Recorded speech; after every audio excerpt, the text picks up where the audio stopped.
नमस्कार मित्रांनो, मी active education YouTube channel मध्ये आपले स्वागत करत आहे. आपणासाठी एक महत्वपूर्ण दिलासादायक बातमीचे स्पष्टीकरण करत आहे. तर चला आपला जास्त वेळ न घेता आपल्या प्रमुख बातमीकडे वळूया. मित्रांनो, आजची बातमी आहे तर 28 फेब्रुवारीची बातमी. राज्य कर्मचाऱ्यांच्या संदर्भात 3 मोठ्या महत्वपूर्ण बातम्याच्या संदर्भात निर्णय. जाणून घ्या माहिती सविस्तर. या संदर्भामध्ये स्पष्टीकरण पाहणार आहोत. तर पाहूया स्पष्टीकरण. नमस्कार मित्रांनो, पुन्हा एकदा आपले हार्दिक स्वागत. आताच्या घडीची महत्वाची बातमी आहे राज्य कर्मचाऱ्यांच्या संदर्भात महत्वपूर्ण अपडेट जाणून घेण्यासाठी आपण जर ऍक्टिव्ह एज्युकेशन युट्यूब चॅनलवर नवीन असाल तर चॅनलला लाईक, शेअर आणि सबस्क्राईब करायला विसरू नका. तर चला करूया ब्रेकिंग न्यूजचे स्पष्टीकरण. बातमी क्रमांक 1.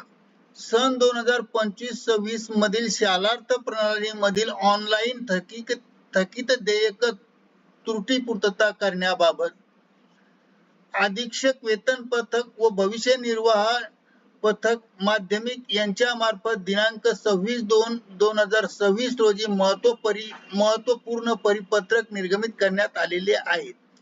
सदर परिपत्रकामध्ये नमूद करण्यात आले आहे की खाजगी अनुदानित माध्यमिक व उच्च माध्यमिक शाळांमधील शिक्षक व शिक्षकोत्तर कर्मचाऱ्यांची थकीत देयके विहित मार्गदर्शन तत्वानुसार व विहित मार्गाने शालार्थ प्रणालीमध्ये ऑनलाईन पद्धतीने सादर करण्यात कळवण्यात आले आहे आणि त्यानुसार सदर देयके हे शालार्थ प्रणालीमध्ये ऑनलाईन व त्याची हार्ड कॉपी ऑफलाईन पद्धतीने वेतन पथक माध्यमिक कार्यालयास प्राप्त झालेली आहे.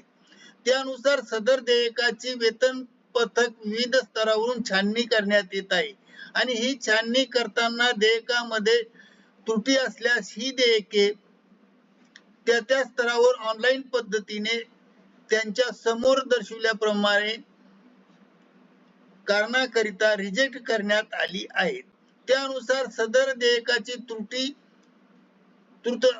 पूर्तता करून तातडीने ऑनलाईन फॉरवर्ड करण्याचे निर्देश देण्यात आले आहेत.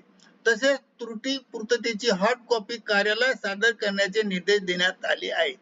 बातमी क्रमांक 2. महत्वाची बातमी आहे आपल्यासाठी.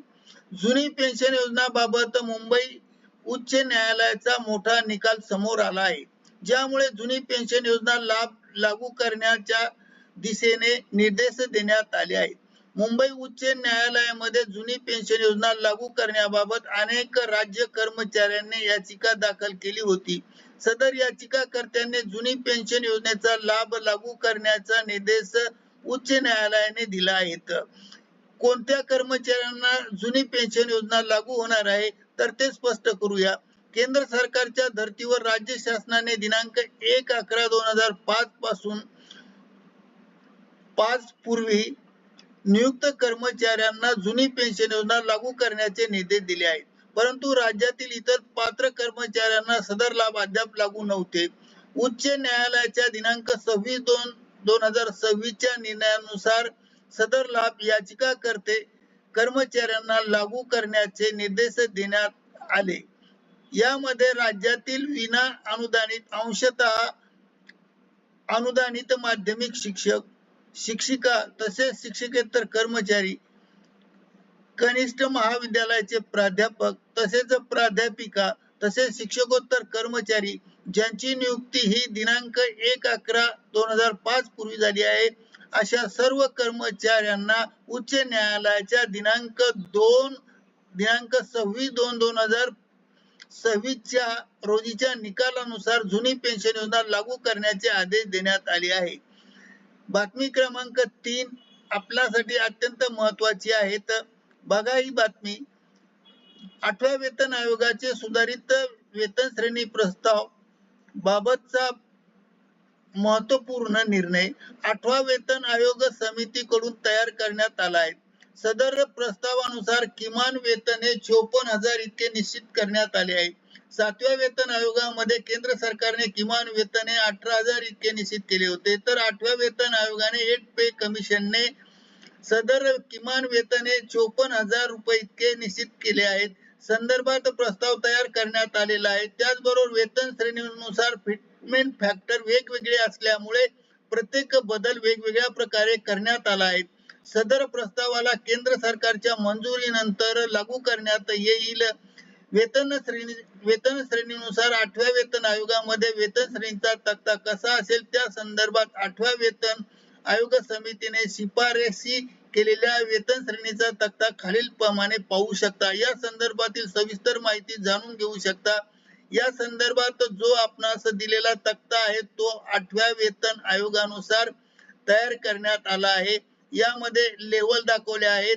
त्यानंतर 2 नंबरच्या कॉलम स्टॅटस दाखवले आहे. कॅटेगरी 3 नंबरच्या कॉलम मध्ये 7व्या वेतन आयोगाने दिलेली माहिती दर्शवली आहे. त्यानंतर फिटमेंट फॅक्टर वेगवेगळ्या श्रेणीनुसार वेगवेगळ्या दर्शविला आहे आणि शेवटच्या कॉलम मध्ये एकूण 8व्या वेतन आयोगानुसार होणारे किमान वेतन हे किती असेल हा तक्ता दर्शक आहे. आपण वाचू शकता. करिता ऍक्टिव्ह एज्युकेशन युट्यूब चॅनलने हा व्हिडिओ आपल्या माहितीस्तव व्हायरल केला आहे. मित्रांनो, आपणास आवडल्यास लाईक शेअर आणि सबस्क्राईब करायला विसरू नका. धन्यवाद. Thank you very much.